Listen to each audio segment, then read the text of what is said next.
Hi, welcome everyone to this January 11th workshop meeting. I'd like to call the meeting to order, and can everyone please stand for the Pledge of Allegiance? I pledge allegiance.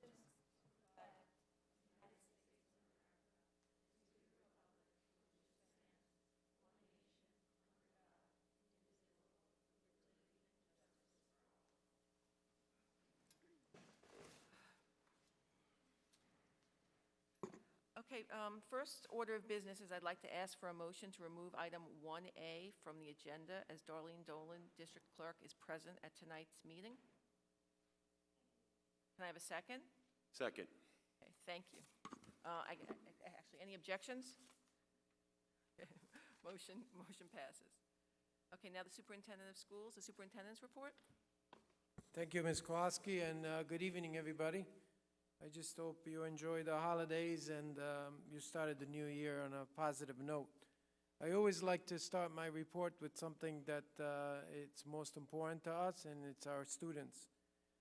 I am proud to announce that one of our Oyster Bay High School seniors, Emma Kelly, has been recognized in a Newsday article for her athletic accomplishments.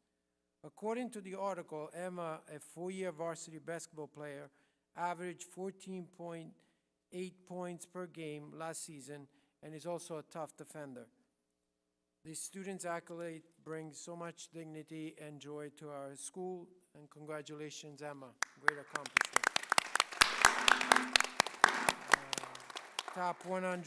Top 100 players. So in terms of fencing, high school junior Aurora Escatino went undefeated at the Brentwood Holiday Invitational Fencing Tournament, placing first in women's foil out of more than 50 athletes from across Long Island and Westchester.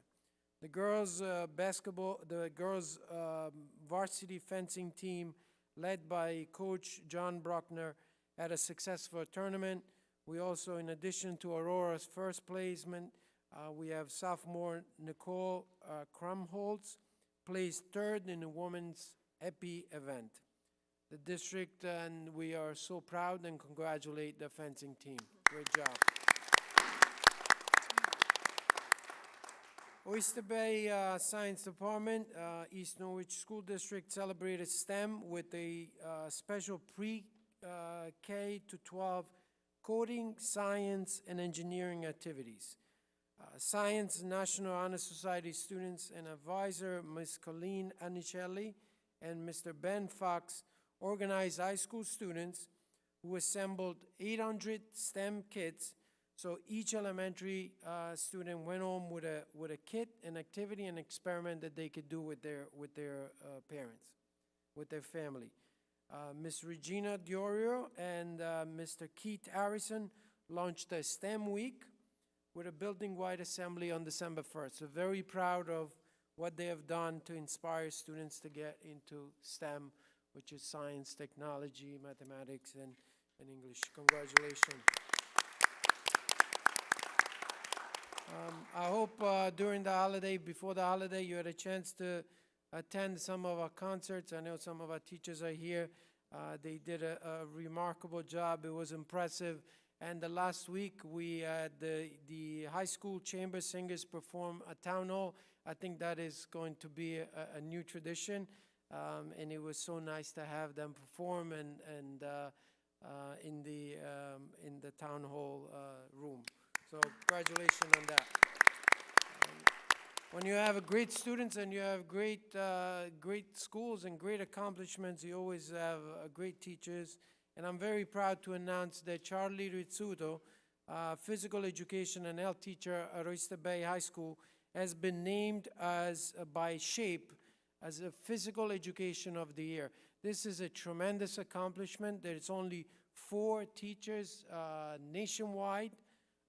SHAPE America is the nation's largest organization of physical education teachers, and I know you're going to join me in congratulating Charlie on this amazing accomplishment. So great job on that. So every month I provide the school board, and the community with an update on the progress of goals on the 21-22 school year. and that is something that is sort of a guidance for us in terms of what we do and all the decisions that we make. So today I will share a brief presentation about the 21st Century Capital Improvement that we had just passed, but I also want to give you an update on some of the capital projects and some of the work that my team and some of the board members have done over the past few months. So I'm happy to report that the high school gymnasium air conditioner is up and running in place. So that is a lot of work that was done during the summer. So that is complete. There was case work done at Vernon and at Theodore Roosevelt, all the cubbies and shelves in several rooms. So that work has also been completed. And also the bathroom renovation at Theodore Roosevelt has also been completed, the female and male's bathrooms. So great job on that. On December 21st, and I'll just little talk to you about the two committees that the board has been part of it. One was the legislative committee. On Tuesday, December 21st, we hosted Senator Gorn here for a meeting, and it was just a meeting with my team, Ms. Santos, Ms. Woodhausen, and Ms. Kowalski, and the senator and his aide. Some of the items for discussion were the COVID-19 vaccination, COVID-19 testing, legislative grants, and state aid. We discussed with the senator that many parents expressed concern that a COVID-19 mandate may cause a sizable percentage of our students enrolled in public education to pursue other types of schooling. We were reassured by the senator that at the time of our meeting, the senator did not see this type of bill that would get any traction in the Senate. The senator also understood the potential impact that requiring COVID-19 students to be tested could have on our school community. I want to thank the board members that attended the meeting, and we continue to have a very proactive and collaborative relationship with our senator and legislators, and I thank them for that, and I obviously thank the board for all their support. Another committee that was established a long time ago was the academic committee. We met twice during the fall. Ms. Castro Giovanni was there, Mr. Schindler, and Ms. Kowalski, and Dr. Pasquera. We talked about the graduation forecast. We also talked about upcoming community events to promote our school and to promote the wonderful programs and initiatives that we have. We also talked about the minor restructuring of the college essay class. We want to try to have students complete their application or at least work on the essay during their junior year, so by the time they get to the senior year in the first quarter, they already have a leg up. And we also discussed the importance of the elementary counseling and the tremendous work that we're doing in terms of the AP exams, the AP scores, and the benchmarking that we're providing to the students for their support, so we don't wait to the end of the year to provide additional support. Ms. Kowalski, I think that was pretty much the summary of it. I also, I know the board has to vote on tonight, but we have a new addition to our family here. I also want to welcome Alexis Zaino as a new business teacher. I don't know if she's here. Okay. So she's going to be appointed as a business teacher, and we welcome on board. At this point, I would like to bring to the podium Mr. Bramoff, our new athletic director. Not new anymore, a month, so new for a week, and that's about it. So to congratulate our cross-county athletic team, that I saw them perform and run, and I truly enjoy all their work and their accomplishments. So, Mr. Bramoff. Thank you, Dr. Ianni. Apologize for the microphone. At this time, it's my pleasure to present to the Oyster Bay community our postseason award winners for both girls and boys cross country. When I call these student athletes' names up, they'll come up and be recognized with the superintendent and the Board of Education for their achievements. There's 2 levels of achievements tonight. One would be an all-conference, and the second level would be an all-county award. Both the coaches are here tonight. Thank you for coming. Coaches, would you please come up and take a picture with the athletes as well when they come up? For girls cross country, all conference, Sophia Dean.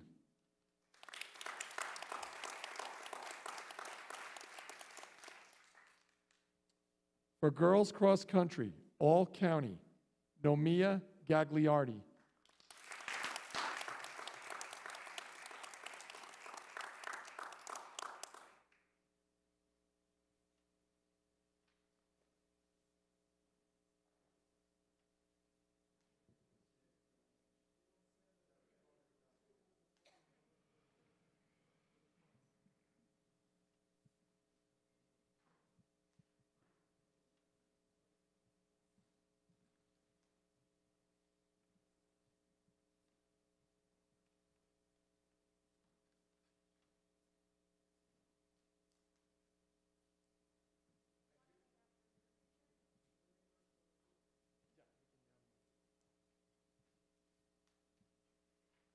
All county, girls cross country, Jocelyn Shadler.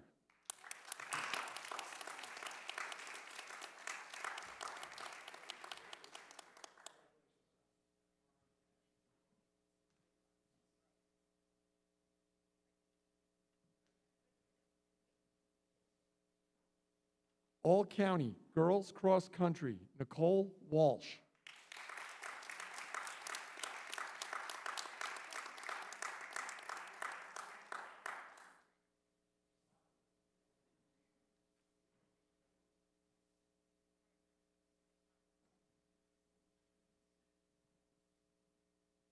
Our girls cross country postseason award recipients. You guys want to come in too?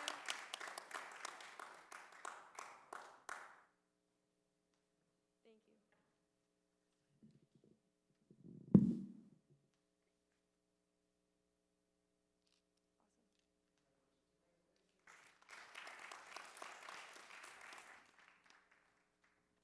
Moving on to our boys cross country team postseason awards.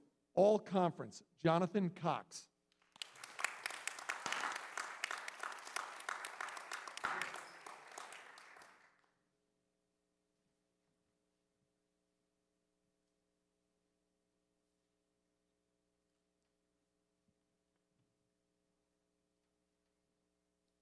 All conference, Jack DiFiglia.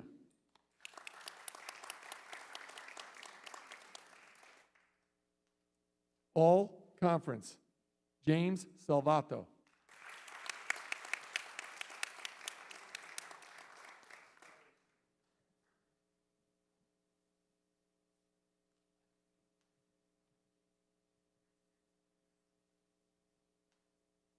All county, Matthew Karlinski.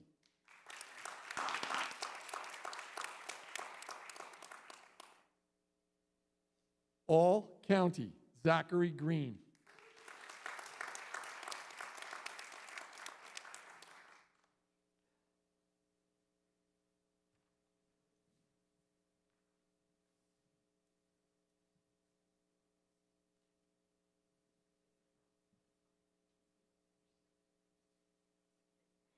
All county, Oliver Ketchmer.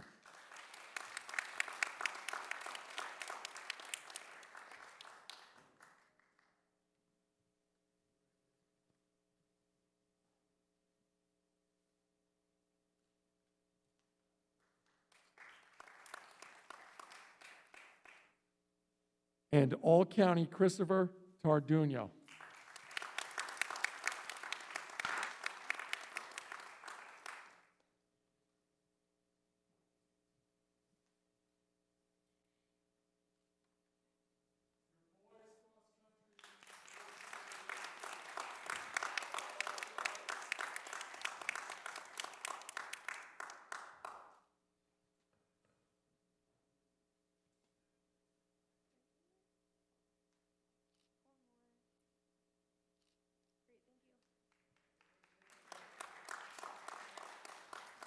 Thank you to the Board of Education for allowing us to honor these wonderful student athletes.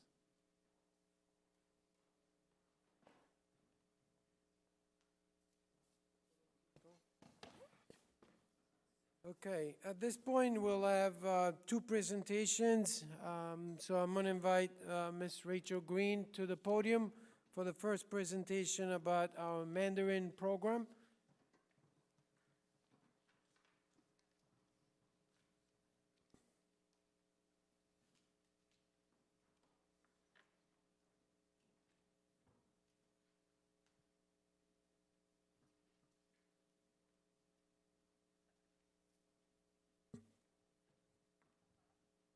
Good evening. I'm pleased to update the board tonight on our Mandarin program. First, I'd like to thank the Board of Education, thank the district administration, as well as our building administrators for all your support in language learning in general, and especially tonight what we're looking into is our Mandarin program. I'd also like to thank Ms. Yiming Wang, our Mandarin teacher who unfortunately could not be here tonight. I want to thank her for her energy, her enthusiasm, and her creativity in the classroom.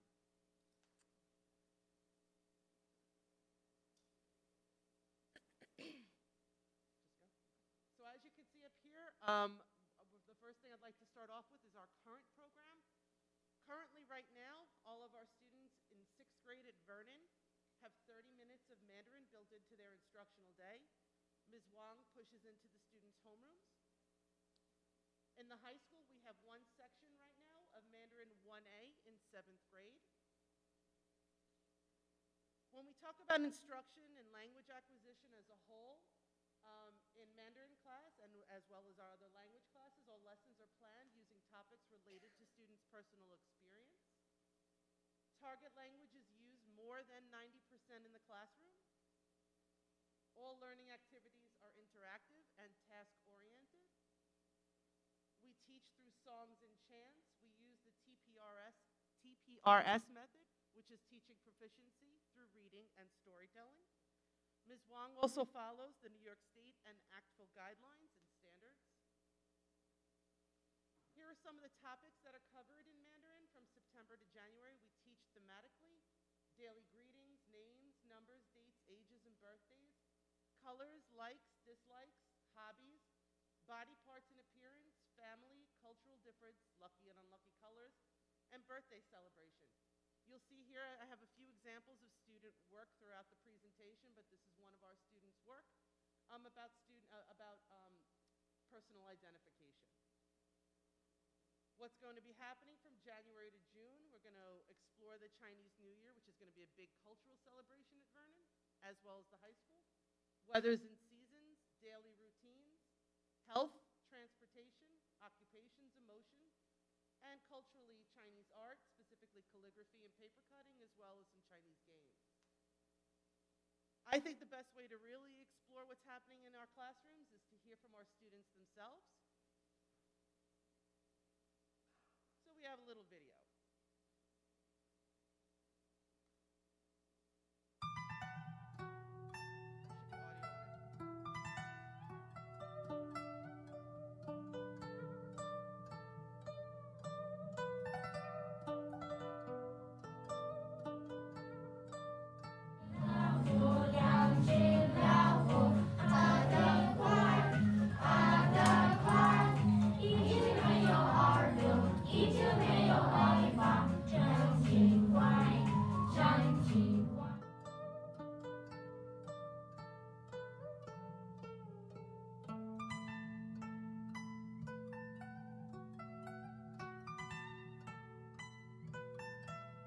你好，我叫 James，我11岁，我喜欢运动，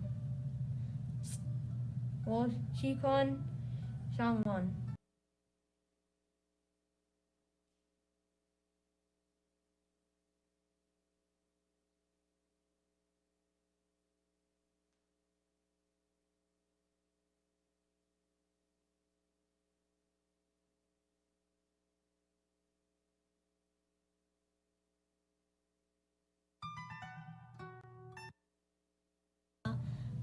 我11岁，我喜欢唱过花黄色。我喜欢中文 because it's a really fun language also and also it's cool to learn a new language. 你好，我叫 Colton，我11岁，我喜欢粉红色，我不喜欢看书，我喜欢中文。开始 it's fun and I like to learn a new language. 你好，我叫 Dylan，我11岁，我喜欢唱歌，我喜欢蓝色，我喜欢中文 because I think it's a really fun language and it's really unique and really easy to learn. 再见。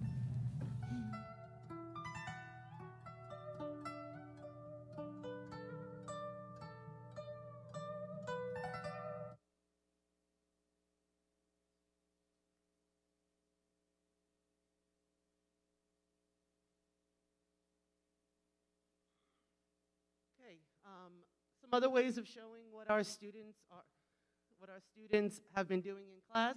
These are some examples of student work. Personal identification is a really vast topic that we learn in level 1 in any of our languages. So our students are learning how to express themselves in Mandarin, all about me. That's the name of this project. And our students are also learning how to write in Mandarin, both in what's called pinyin as well as characters. So our children are learning both. Moving forward in Mandarin, next year all 6th grade students as well will be taking Mandarin. Our 7th grade students who elect to take Mandarin, they have a choice. Right now we are in the process of collecting that data to see who is taking what next year. 7th grade, Mandarin 1A, and we'll be moving our 7th graders into 1B. My background is in French and Spanish, so I have learned quite a bit of Mandarin, so xixi, which means thank you. 再见.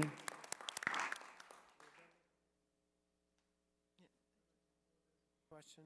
Yeah, I have a question. You said that they push in 30 minutes. Is that 30 minutes a day or a week? 30 minutes a day. Oh, wow. So every day they have Mandarin. Anybody else? No? Thank you. Thank you very much.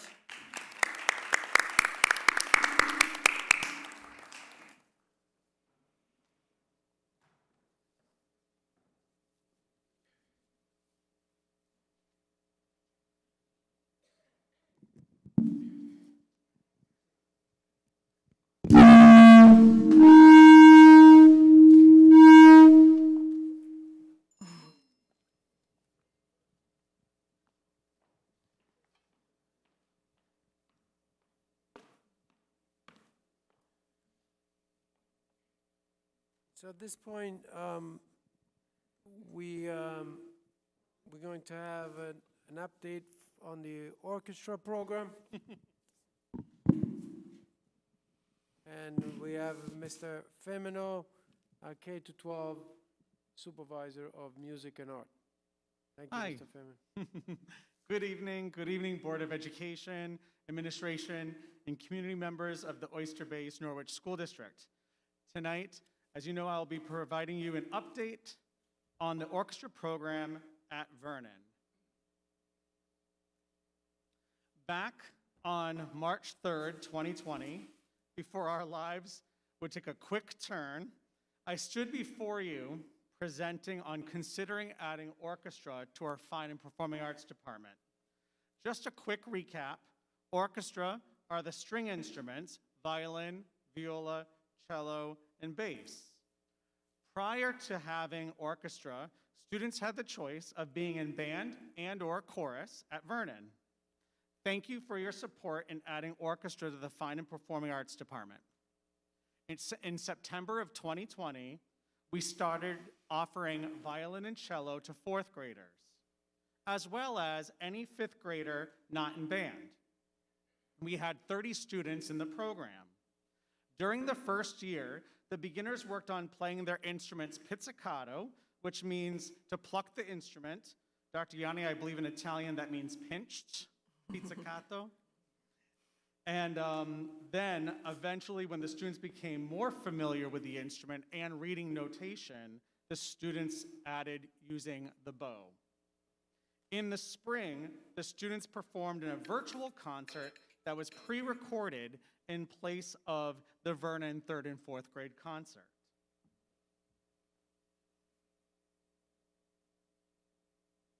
So, in our second year, we have a total of 50 students, including a new cohort of students in the 4th grade.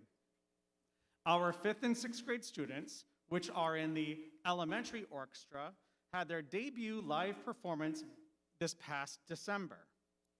Our new cohort of 4th graders started lessons in the fall, and next month will start being in the beginning orchestra ensemble.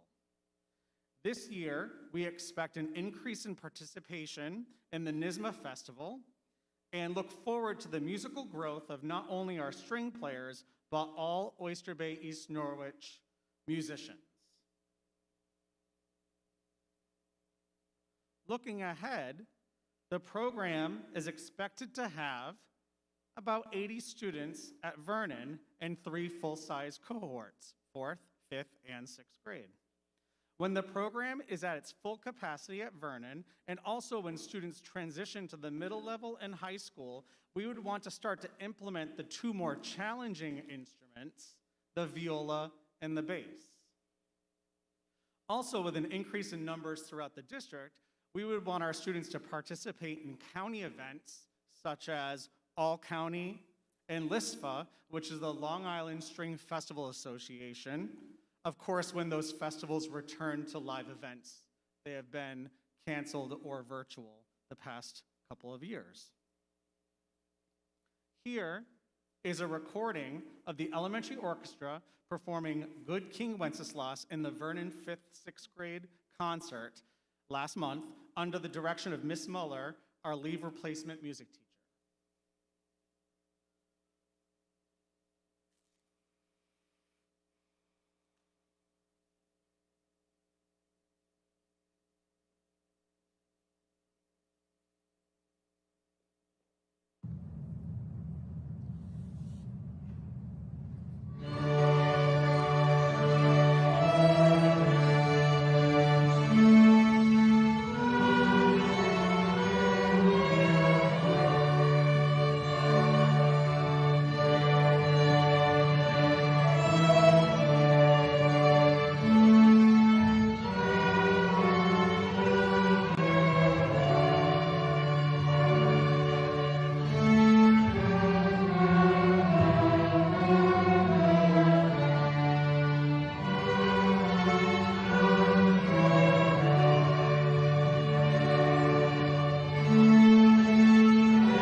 As we look ahead, the 21st century capital improvements will address the need for more rehearsal space at Vernon. Currently, the string students and some of the band students at Vernon rehearse in tight quarters with limited as well as outdated storage, and we look forward to developing new state-of-the-art rehearsal spaces. Upon arriving at the high school, we will be expanding the instrument playing experience, and we'll also be adding more storage that would be appropriate for stringed instruments. And we will make full use of the new music and art wing. And as you can see, there's a picture here of myself, like Miss Green said about her experience in French and Spanish and learning some Mandarin. I've been sitting in some of the lessons and being a vocal person, but also a band background as well a little bit. I've been coming in and playing with the students. It's a lot of fun. It's a more challenging instrument, but we I enjoy it, the students enjoy it, and also there's another staff member in that picture as well, just because it's, you know, music making is community building, and it's a lot of fun. Thank great. you.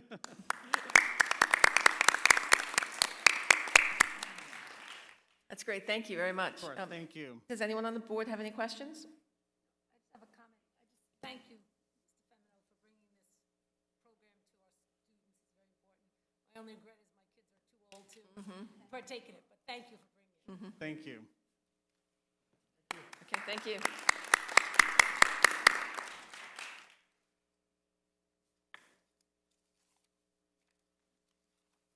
Thank you, Mr. Femino. We have a brief presentation on sort of a summary of the Capitol 21st Century Capitol update. I remember that night going home, my wife said to me, okay, so you passed the bond, so what are you doing tomorrow? What's the next thing? What are you doing? And when you do the work? And so I realized at that point that it was a good idea to give the community a summary of where things are right now. We passed the bond, so then the next question is, when do we start the work? Where is the phase? And we're going to be posting everything on the website, but we're going to continue to maintain the community updated on what's going on. So the first thing that I have to say from the bottom of my heart and on behalf of my entire team at the Board of Education, we want to thank you for that support. It was clear that the bond and the projects and all the things that we presented was supported, and very happy for that and for the students for the most important part.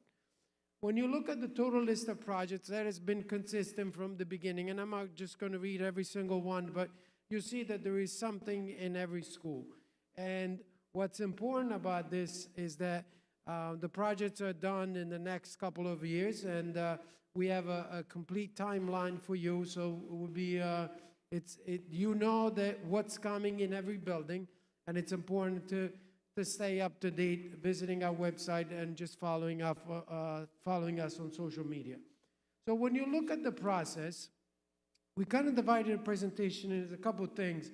We're talking about the general process, the planning process, and obviously the financial piece, which is very important. When you look at the general process, it's very scripted in a way that this is going to happen.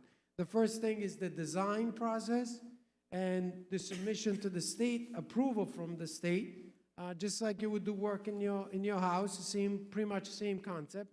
Then the procurement of the process of putting out to bid and all of that, and then awarding the contract, ordering the material, and then the work start. When you look at the design piece, the design is obviously different for the type of work. So if you have, for example, a music wing building, that would be a little bit more extensive in terms of the design than, for example, a turf field or a boiler. And one of the things that you see that the planning of all these items is on the way. But when you look, for example, at a turf field, is a lot quicker than the design of renovation of a building or a creation of a building or an extension to the building. The second piece is the submission to the state. And when you look at the first one, that submission will occur at different times, because if the design will take longer, as soon as we have completed the design on certain projects, we submit to the state. We're not going to wait to submit all the projects at once. So when you look, for example, the turf field in phase 1 or repair at the high school, that would be done, the submission to the state would be done in the spring of 2022, which is a few months from now. And the rest of the project would be probably submitted in the fall, winter 2023, so we can be ready for the next summer, which is summer 2023. The approval from the state will come at different times. If it is something that is architectural in nature and doesn't require plumbing and electrical, sometimes it's a little shorter. But overall, the minimum time that we have is about 4 to 6 weeks. So that's when we get the approval from the different projects. Then we go out to bid and we look for the best price. Remember, the community approved the expense up to $29 million and change. We want to try to negotiate and get the best number possible, best possible cost. The board, the most important thing is that the contracts are awarded by the Board of Education. So then at that point, when the contract is awarded, and then the work will start, we order the material and the work start. Now, when you look at the ordering of the material, even that in itself is taken into consideration, because sometimes there is lead time on the material, there is designing time, so we all take that into consideration. When you're looking at the planning process, the process is consistent and is very simple. The first one is the student safety. Obviously, we want to design the projects in a way that will not interfere with their safety or their education. Approval time from the state depends on the project, like I said before, and then the design time requirements. That's also taken into consideration.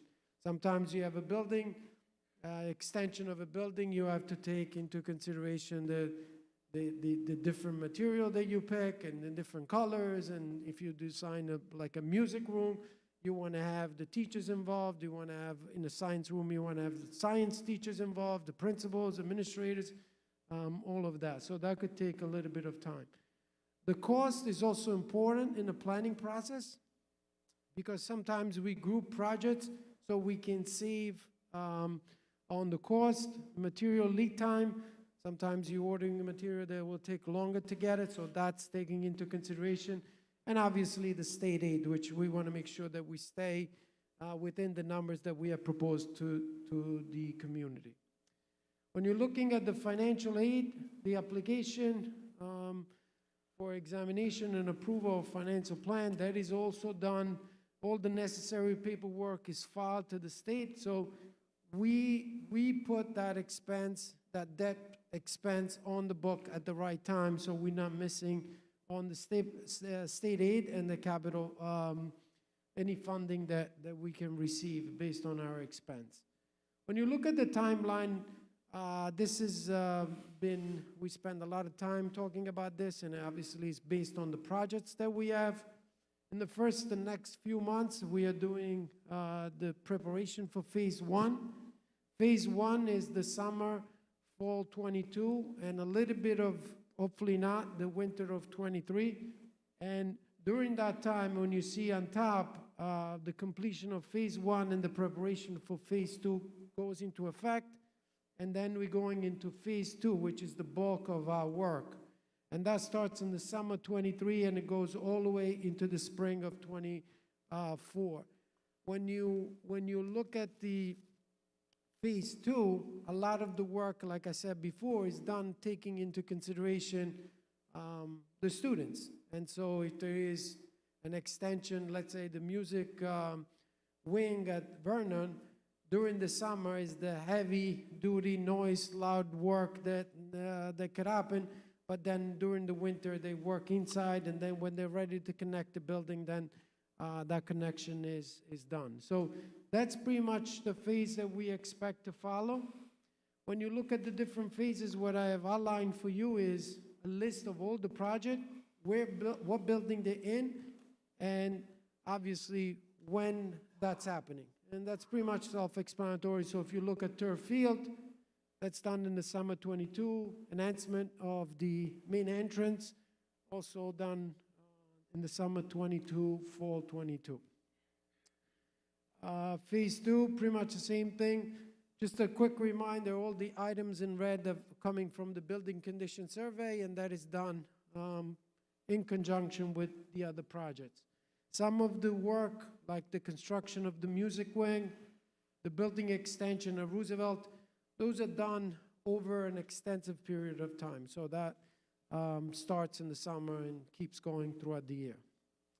Phase 3 will be probably the last piece, and that's the summer 24, and then wrapping everything up during the fall of 2024 with some punch list items that we have to, I'm sure we have to follow up. The total estimated cost has not changed. The board and the community approved a 29,971 and 202. And that is the number that we're gonna try to stay under and try to do it on time. Different structure, obviously instructional and infrastructure. And I think this is a good way to, sort of a reference to keep going in the future to refer back on this. And I just want to, again, thank you, the community, and thank you, the board, for the support. I don't know if the board has any question at this time. Thank you, Dr. Yanni. Thank you. Anybody have any questions? No? Thank you very much.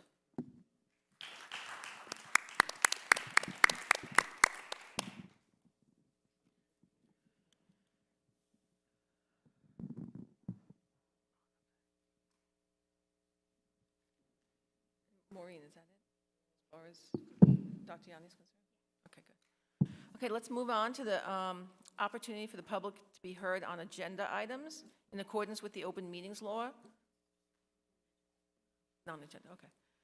Oh, in accordance with the open meetings law, school board meetings where school district business will be discussed are open to the public. The Oyster Bay East Norwich Board of Education welcomes public comment at its meetings. The Board of Education will respond to comments and/or inquiries in appropriate manner. This portion of the meeting is designed exclusively for agenda items. A sign-in book is provided for those residents wishing to address the board. In order to be recognized, you must be signed in. Each speaker will be allowed a maximum of 3 minutes. The board president will call you to the microphone in the order in which you have signed in. Public discussion is prohibited regarding matters relating to an individual's reputation, privacy, or right of due process, which in some way could be violated. A second commentary period is provided for non-agenda items prior to adjournment. We thank you for your participation and cooperation. And we have nobody who signed in for agenda items. Let's move on to personnel actions. Resolved upon the recommendation of the superintendent of schools, the Board of Education of the Oyster Bay East Norwich Central School District hereby approves the following professional personnel and civil service personnel resolutions as listed, and that goes to page 6. Do I have a motion? So moved. Second? Second. Any discussion? All in favor? Aye. All opposed? Motion carries. Let's move on to special services. Resolved upon the recommendation of the superintendent of schools, the Board of Education of the Oyster Bay East Norwich Central School District hereby approves the following special services resolution as listed. Do I have a motion? Moved. Second? Second. Any discussion? All in favor? Aye. All opposed?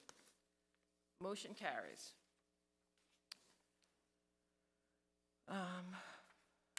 Okay, let's move on to the bond certification.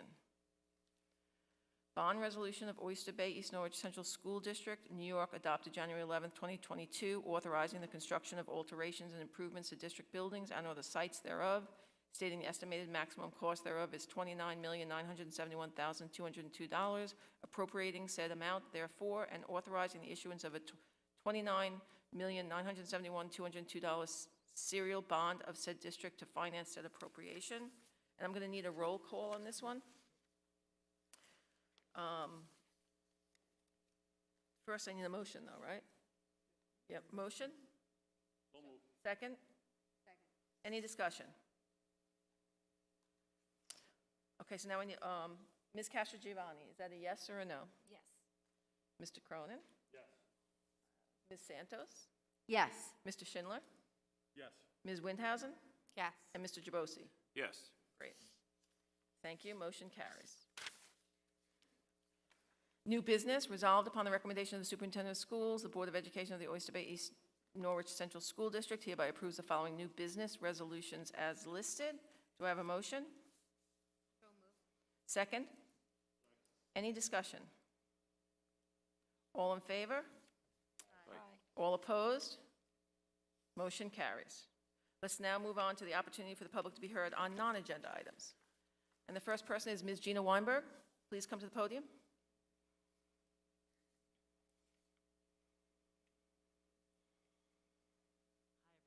Hi, Hi. everyone.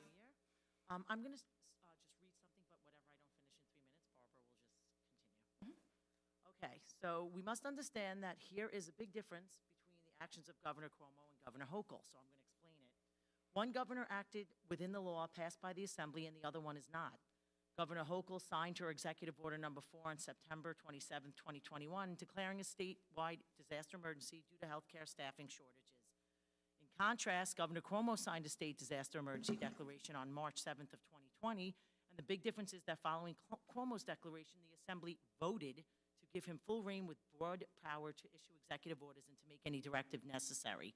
And Cuomo did so through mandates that would otherwise have had to be passed through the Assembly. Cuomo's broad but temporary executive power was terminated by law in the Assembly, and Governor Cuomo signed the termination bill into law on March 7th, 2021, and later his emergency declaration ended in June of 2021, and the mandates went away. Governor Cuomo's broad powers were lawfully terminated. They did not transfer to Governor Hochul, and she can't act as if she still has them. Because Governor Hochul is not acting within the law, she's resorting to making hollow threats, and NYSED, a state agency with oversight limited to education, doesn't have the authority to shut down County Executive Blakeman's executive order or to override the stipulations of the Nassau County DOH school guidelines that make school boards the responsible party.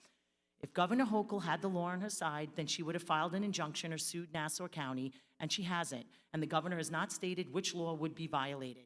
Instead, the governor is illegally threatening to withhold school funding, our tax money for our children. No governor or state agency can illegally withhold school aid to our children. Furthermore, the school aid could not be withheld if the school district follows a county executive order. There has never been a law passed through the New York State Assembly that requires mass or mitigation. There is no education regulation requiring mass or mitigation, and let's be clear that Knight expired along with his emergency declaration, and all of us stopped masking this past June. Other states started their school year without masking, but here in New York, the current school mask requirement is based on a CDC recommendation, and the CDC is not a legislative body. At present, all that we have is a determination letter from the New York State DOH commissioner. The commissioner does not make law. A determination is not a law. The commissioner doesn't have legislative power. The New York State Assembly are the ones who have the power.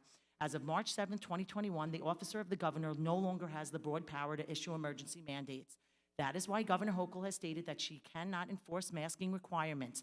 If it's not a law, then she can't enforce it.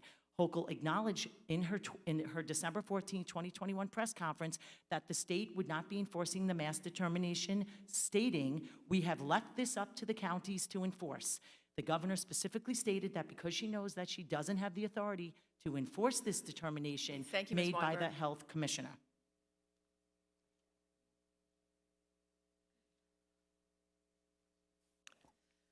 The masking and testing for schools, the vaccine requirements for medical personnel, all of it fell under statutes that have expired and were renewed illegally.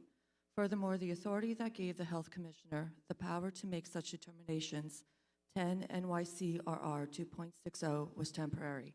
It was put into effect in August 2021 and expired after 90 days on November 24th. In order to legally renew it, 60 days notice and an opportunity for public comment must have been made, and that's according to New York State law.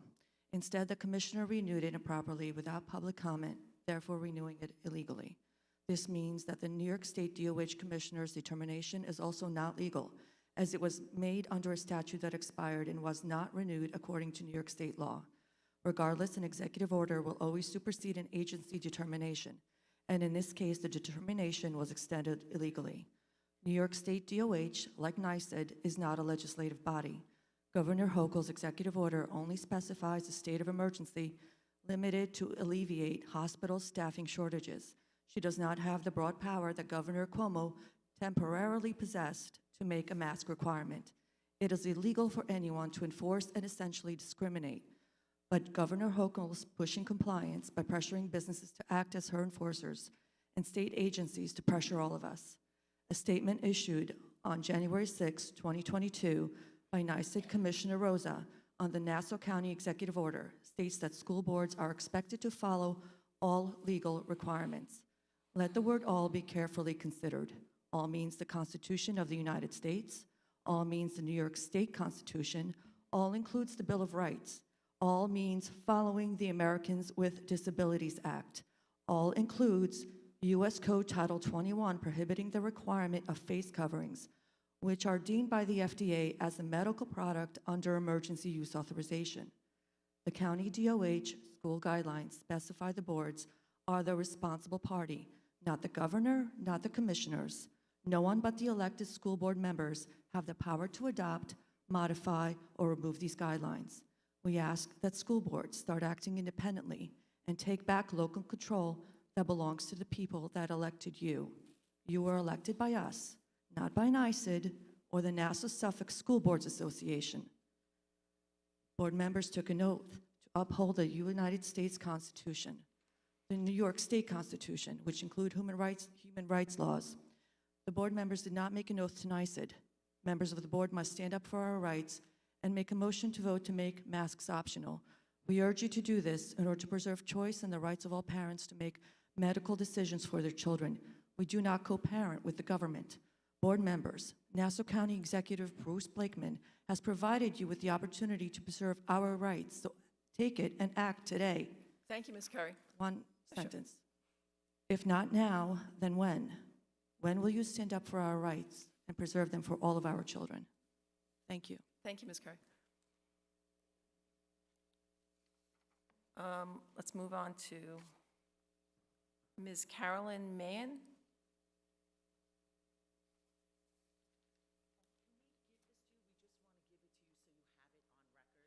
Sure, you can give, just put it up here. Thanks.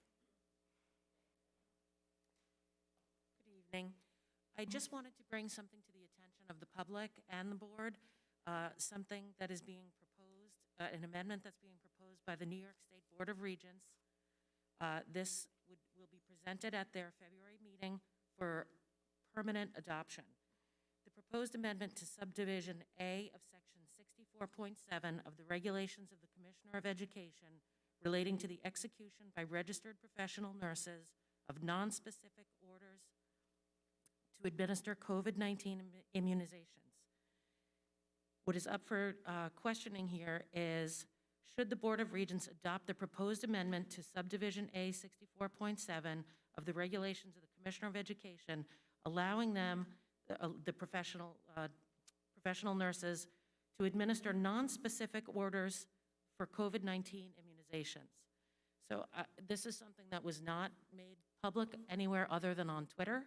So I know I myself only found out about it from someone sharing the tweet with me, and it just seems like something we should all be aware of and take into serious consideration. In addition, I would also like to ask the board to please vote to reinstate parental choice by removing all COVID restrictions and make those choices voluntary. Okay, thank you, Ms. Mann. Ms. Madeline Jones?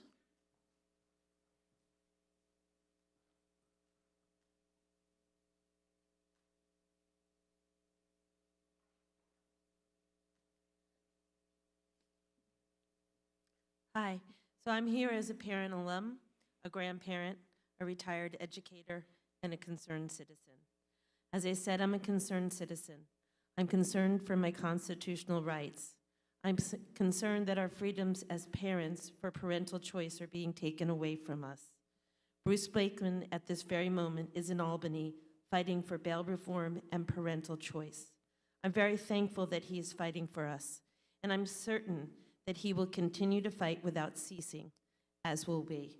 So in closing, I would like to ask the board to vote for parental choice, to ask the board by lifting all mandatory COVID guidelines and requirements, and to make them all voluntary. Thank you. Thank you. Ms. Natasha Ruiz?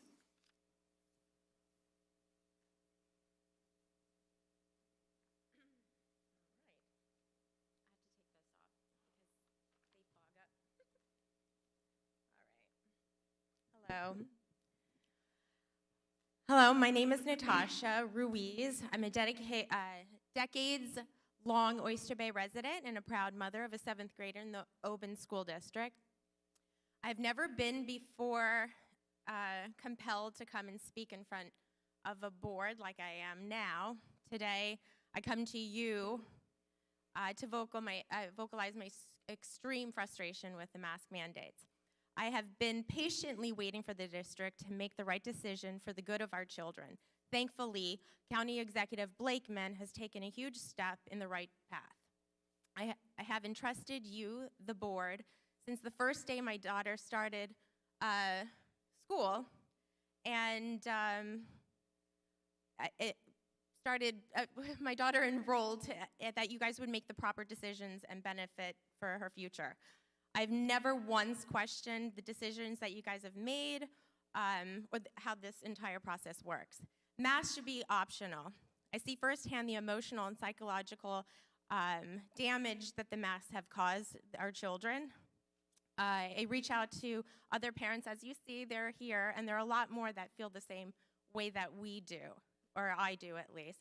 I understand that the board has a lot of pressure put on by your superiors and the government officials.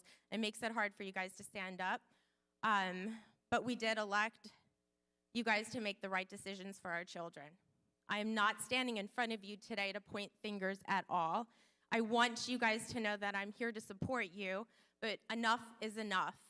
These mandates are not law. A one-size-fits-all public health decision doesn't work, especially taking into account that people and our children have recovered from COVID, and there's a large amount of residents in our counties that have been vaccinated. Our government has made recommendations, but they're merely just that, they're not law. I implore you to make masks optional. And courage is contagious. And I have faith that you have the courage to make the statement that our state needs to see so others can follow in our footsteps. We represent today a vast number of parents here in our school district and that are not here in person, but there will be more as more meetings go. We have passed the time of normalcy. We've had 15 days to stop the spread, and now it's 2 years. Enough is enough. We must let our children breathe. And as Dr. Vecchio says, we're the best school in the nation. So let's prove that to our children. Let's unmask them and let them breathe. And I'd like to ask the board to vote for parent choice by lifting all mandate for COVID guidelines, requirements, and make the mask mandates voluntary. Thank you. Thank you, Ms. Ruiz. Thank you. Dr. Yanni? I just want to point a couple of things, and you mentioned something, and several of community members have mentioned a couple of things that we have investigated. The first thing is that this is not about courage, this is about following the law. And the commissioner has advised all school districts that failure to adhere to the mask requirement mandate set by the Commissioner of Health will subject the board and the superintendent of schools for removal and also removal of state aid. We have asked specific questions. Gina, let me just finish. I'm talking about the Commissioner of Health, Commissioner of Health. So where a couple of questions that we have asked is that the temporary issue, was it true that it was a temporary? The mask mandate was renewed in accordance to the law. And the mask mandate, the mask mandate, it was not a determination. I follow up onto that. The mask mandate is a mandate, is not a determination. And what comes down to is the fact that according to what you have read everywhere, you see that the counties do not have the authority to require the boards to vote on specific issue or to provide direction on the mandates of school district.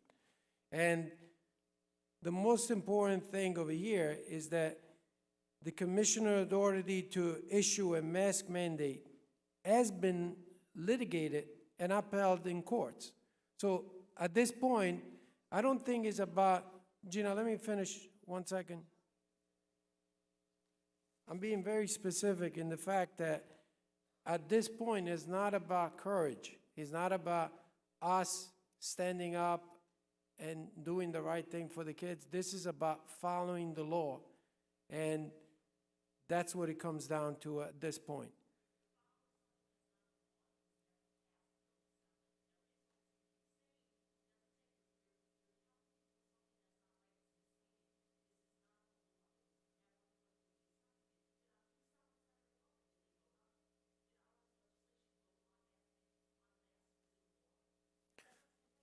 Yeah.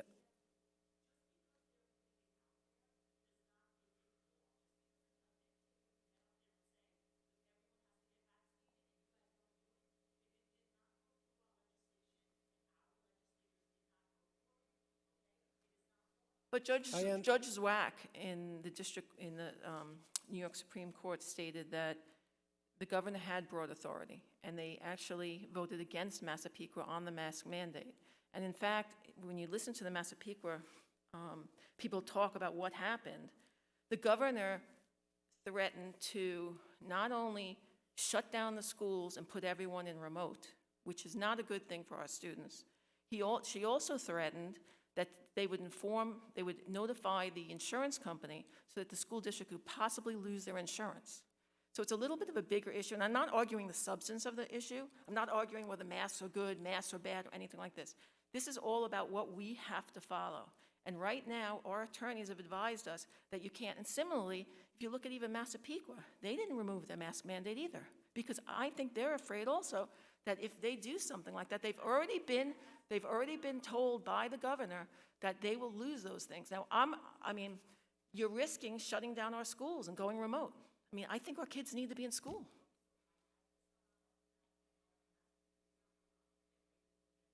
Okay, well, they could have voted on it, and they didn't. They went right to they had a board meeting, they could have voted, and they didn't. And I'm not arguing the substance. Hear me clearly. I am not arguing the substance, whether we should have masks or we're not. I'm just saying that as far as we're concerned, as far as our attorney is concerned, this is the law, and we have to follow it. That we have to follow New York State law, we have to follow New York State educational law. You have a judge's decision that said that there was broad discretion on the part of the governor to issue that mandate. So right now, that is the law.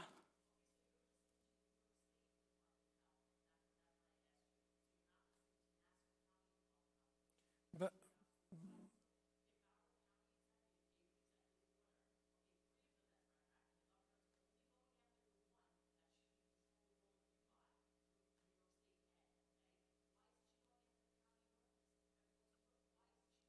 But I mean, I don't want to discuss it, but you look at what happened in the court's decision. They said that she had the authority. So right now, that is the decision of a judge. It's a legal decision of a judge. It was also against Commissioner Zucker of the Health Department. Okay, so it was against both of them. Yeah, but it's this. The law is still this. The judge still decided that the governor had broad discretion. Yeah, sure. Go ahead. So I asked a specific question, and the question was about the fact that the issue was temporary. The mandate was temporary, and I asked about that question. Was that mandate renewed in accordance to the law? And I asked legal counsel, and they reassured me that that renewal was done in accordance to the law. The mandate, the one in December, right? Mm-hmm.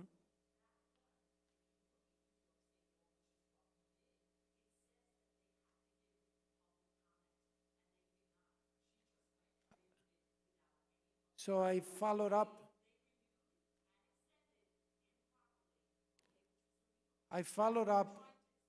No. Listen, Gina, I I'm not- understand, but, honestly, we don't take advice. We have to take advice from our lawyers, people who have studied law and that.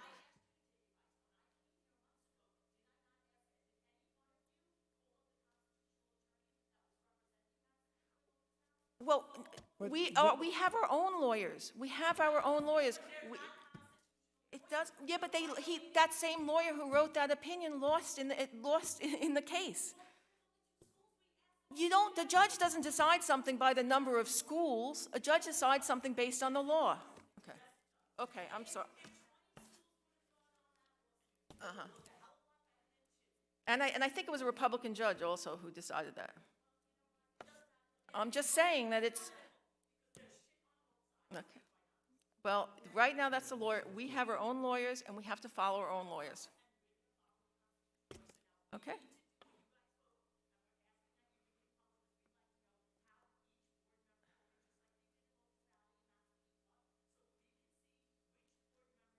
First of all, they didn't vote, but, exactly. Sure, go ahead. So right now, Gina, I want to be clear on one thing, because obviously, the most important thing is that we have asked legal counsel about the mask mandate if it was renewed in accordance to the law with the proper follow all the law, and it was done in accordance to the law. Even with, at the time that it was done in accordance to the law. That's what we have been told. My next thing that I just want to say is that at this point, we will continue to follow the mask mandate for all students. That is not changing. That's my recommendation to the school board. You keep saying, of course, but that's fine. So as the superintendent. Dr. Yanni, I just want to clear up one point. We've been advised by our attorneys that it is not within our local control to make a decision on the Correct. mask mandate, and that is why the board is not voting on it. That has been but you're not letting me finish. That was the advice of our counsel, who is an expert in educational law, and the board is going to adhere to that advice.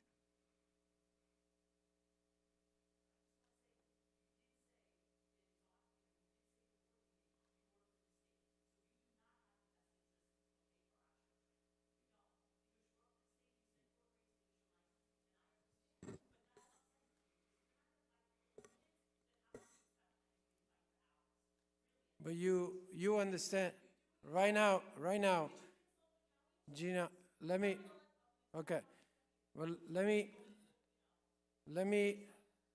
say something. For you to make a statement that I don't have the best interest of the students, that's wrong.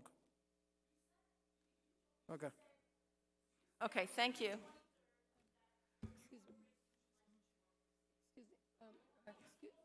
Excuse me, Board President? Yes? I would also like to ask that going forward, if our community members could have proper decorum, I do not want to sit at a board meeting where there are people using profanity, so I would ask that you please control that. Yes, thank you.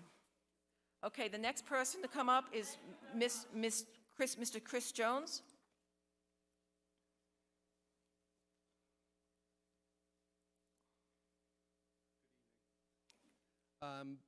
I'm going to continue on the same theme. I'll start with one comment. Superintendent, you did state about 2 minutes ago that if there was a conflict between the state directive, the law, and our children's interests, you'd have to follow the law, unless I'm misrepresenting what you stated. Did I misunderstand what you just said? Thank you. What I stated is that the mask mandate was renewed in accordance to the law. I stated that the mandate was not a determination, was a mandate.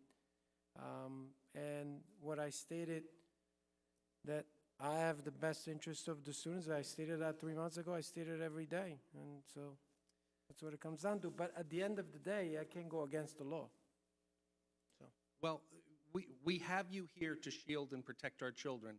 If the law is right or wrong, we have to make that determination. I've had a theory in business and a philosophy in business that you do the right thing with that exception, no matter what the cost. And so the children are the right thing to do, or are the right thing to follow and make sure they're protected. The mask while it's abusive to our children, it's a canary in a coal mine when it comes to where this thing is going, in my belief. When they come down and they say there's going to be vaccines required, we set up a committee last time I was here. Where's the report from the committee? Is there any philosophy from the committee that say, listen, we're going to draw a line at some point? Because right now, all I hear is the government from Albany just rolling over us. Oh, the governor said we got to do this. The governor said we got to do this. So we really don't have a say. I don't know why any of you are here if that's the case. We can just send the keys to Albany and call it a day.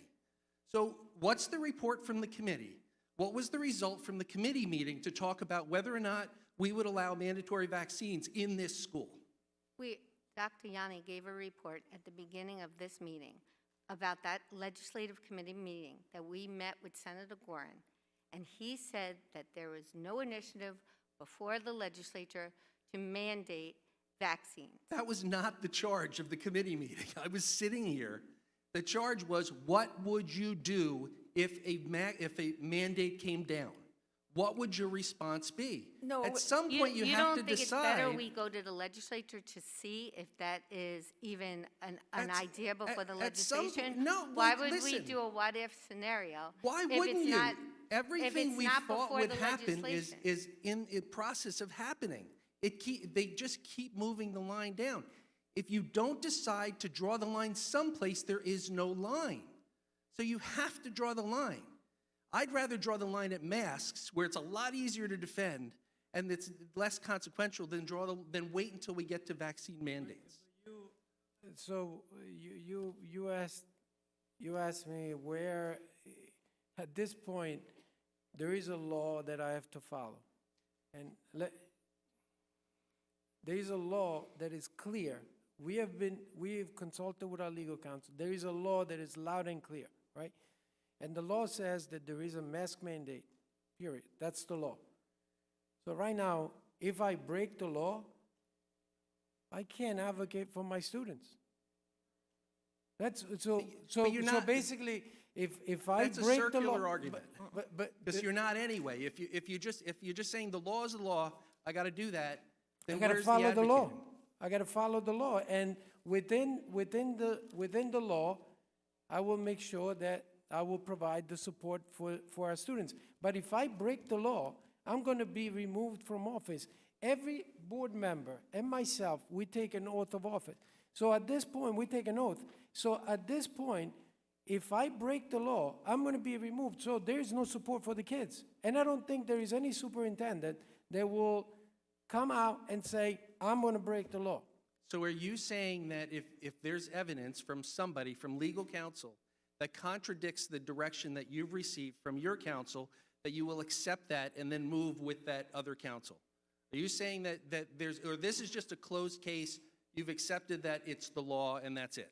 That there's no room for discussion around it? As of right now, there is a mandate on masks, that's the law, and we have been asked to follow that law, number one. Number two, in terms of the vaccine mandate, we did more than just talking. We spoke to a senator inside our office. It was just 4 or 5 of us. It was 3 board members, myself, and my team.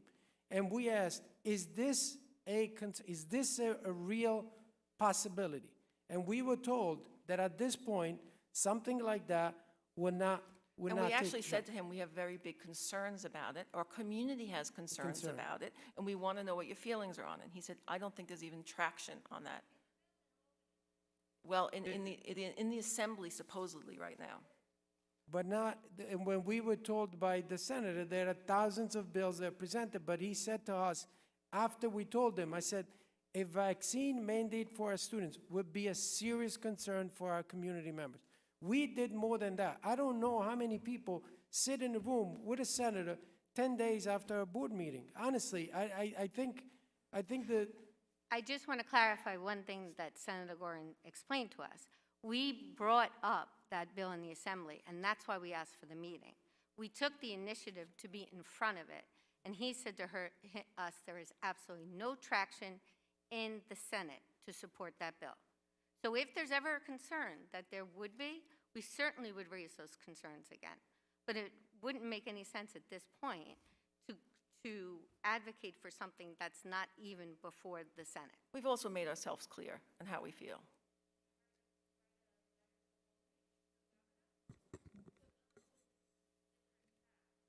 We followed up with a letter to the senator, and we didn't meet with the governor.